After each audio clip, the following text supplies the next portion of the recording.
Bonjour et bienvenue sur notre chaîne de vidéos paroissiales. Je suis le Père Julien, nous sommes en décembre 2020. Aujourd'hui, nous allons parler travaux et patrimoine marseillais et nous allons vous donner quelques nouvelles de la paroisse. La paroisse, comme vous le savez, a lancé plusieurs chantiers sur la place de Saint-Ginier dans le 8e à Marseille. Il y a d'abord la rénovation du grand mur du presbytère avenue Émile Sicard. L'opération devenait urgente parce que le revêtement commençait à tomber sur le trottoir. La première étape, qui consistait à enlever ce crépi, a révélé un mur parfaitement sain. Les ouvriers ont donc appliqué une première couche pour protéger l'ancien mortier entre les pierres. Ils ont posé ensuite un nouvel enduit de façade et terminé avec plusieurs couches de peinture. Comme le mur était propriété paroissiale, il revenait à la paroisse de financer les travaux.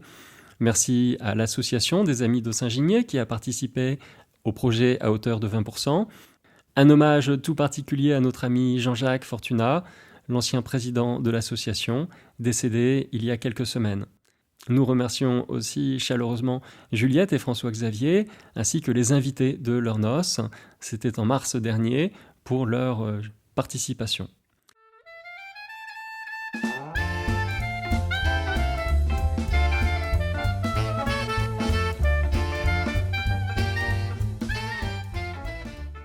Toujours concernant la place de l'église, la paroisse a fait d'importants travaux dans l'école Notre-Dame de Luvonne.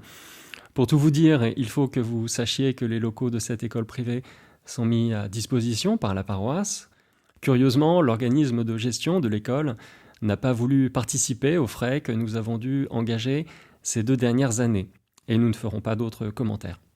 Mais vous voyez, la Providence a bien fait les choses en se chargeant du principal, c'est-à-dire la rénovation du Christ sur la place de l'église.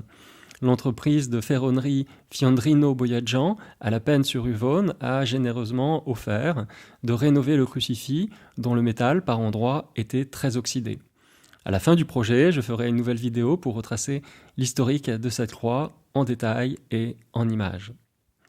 Donc ne soyez pas scandalisés si vous ne voyez plus la croix sur la place de l'église.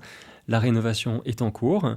L'opération est réalisée bien sûr avec l'accord de la mairie de secteur, puisque le monument aux morts est propriété communale. La croix date en effet du jubilé de 1875, et pour la petite histoire, il faut que vous sachiez qu'elle remplaçait une autre croix, une croix de mission, qui était fixée sur la façade de l'église. Et quand l'église a été agrandie au début des années 1870, de 7 mètres en direction de la place, le curé de l'époque, le chanoine d'Aspres, a fait installer ce magnifique crucifix au milieu de la place Louis Lumière.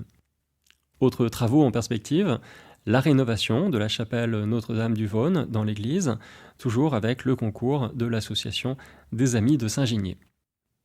Merci aux enfants qui ont réalisé ces magnifiques dessins et ces crèches que vous pouvez maintenant admirer à l'écran. Avec Jean-Paul, qui est diacre, à son épouse Josiane, avec l'ensemble des bénévoles au service de la paroisse de Saint-Ginier, avec l'association des Amis de Saint-Ginier, nous vous disons un grand merci et nous vous souhaitons de très belles fêtes de Noël à vous et à vos proches.